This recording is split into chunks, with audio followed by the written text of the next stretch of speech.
Debris falls over the sky near the Penghu Islands in Taiwan, just a few minutes before Flight 611 was climbing to cruising level before suddenly disintegrating. What could have possibly caused Flight 611 to simply shatter in midair?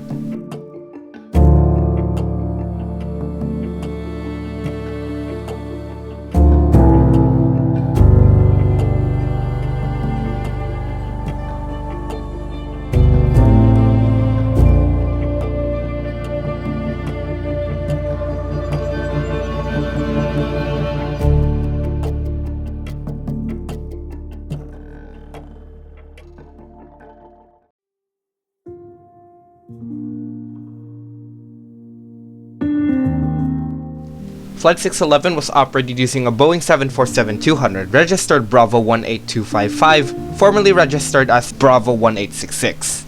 The 747 was delivered to China Airlines in 1979, having around 64,800 flight hours by May 2002. At the time, the 747 was to be sold off to Orient Thai Airlines, with Flight 611 being the second to the last flight before it would be transferred off. On board Flight 611, the plane was piloted by 51-year-old Captain Yi Tin-fong, 52-year-old First Officer Xia Ye-seong, and 54-year-old Flight Engineer Chao Sim-ku, all of whom had over 10,000 flight hours. Along with the 3 pilots are 16 other cabin crew members to handle the 206 passengers, majority of whom were Taiwanese, for a total of 225 occupants on the plane.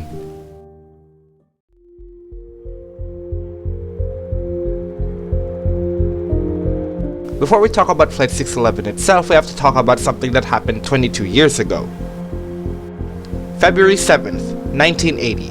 China Airlines Flight 009 is on approach to Kai Tak Airport for a stopover. Flight 009 is flying from Stockholm to Taipei with stops at Jeddah and Hong Kong. While they were landing at Kai Tak, they pitched up too high and had a tail strike on the runway. They inspected the plane and flew it back to Taipei to put a temporary repair for the time being. They later put a more permanent repair on the tail strike area around May 1980. Now back to the present day, May 25th, 2002. China Airlines Flight 611 is boarding its 225 occupants for a short 1 hour and 20-minute flight from Taipei to Hong Kong. They take off at 3:08 p.m. local time, estimated to land in Hong Kong at 4:28 p.m. Flight 611 is cleared to climb to 35,000 feet at 3:16 p.m. This is the plane's last transmission to the control center down at Taipei. Around 3:30 p.m. the plane is flying 45 kilometers northeast of the Penghu Islands, just west of Taiwan. Only a few minutes later, at 3:33 p.m., Flight 611 vanished from the radar screens of the control centers down on the ground. Meanwhile, in the air, the plane's tail was torn from the rest of the body. When that happened, it immediately started diving as they had lost nearly a quarter of the body. As they started plummeting, the forces and stress started to cause other parts of the plane to get torn off. Eventually, the aircraft disintegrated as debris and the 225 occupants fell into the Taiwan Strait below.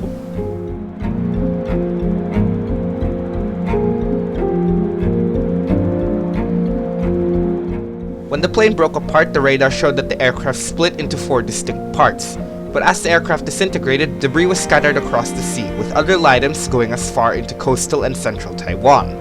During recovery, the governments of both mainland China and Taiwan cooperated to recover wreckage and bodies.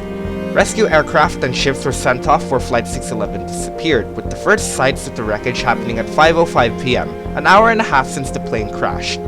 Of the 225 people on board, 175 of them were able to be recovered and identified, with 82 found floating on the surface of the Taiwan Strait.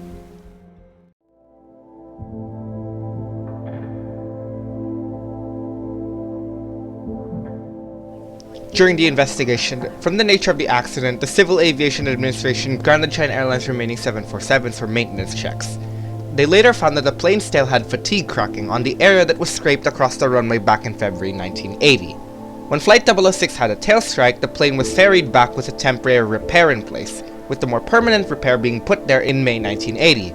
But when they put the repair, they put it back in properly. As with the nature of the tail strike, they were supposed to replace the damaged plate and add a reinforced doubler. But instead, the team simply put a doubler plate over the damaged plate. But the tail strike was too severe for the doubler to repair. Add to that, the doubler plate they installed was too small to cover all the damage.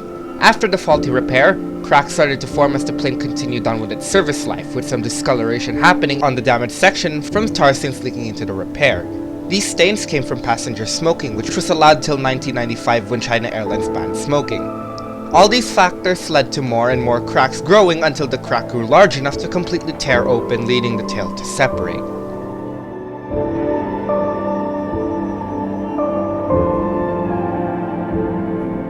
After the investigation concluded, China Airlines overhauled their safety procedures. Considering before Flight 611, they were partly known for having many accidents. After the crash, families and relatives of the passengers were advocating for direct flights between China and Taiwan, since by then there were still no direct flights between the two, with the flight to Hong Kong acting as a stopover/gateway. Eventually, the two governments opened the 3 links, giving permission for limited flights between Taiwan and China. Before Flight 611, there was another accident involving faulty repairs leading to structural failures, as in 1985, Japan Airlines Flight 123 crashed after improper repairs from a tail strike led to the vertical stabilizer to tear off mid-flight along with other parts of the hydraulic system. Now at least the new safety and maintenance protocols help prevent another structural failure of this magnitude from happening again.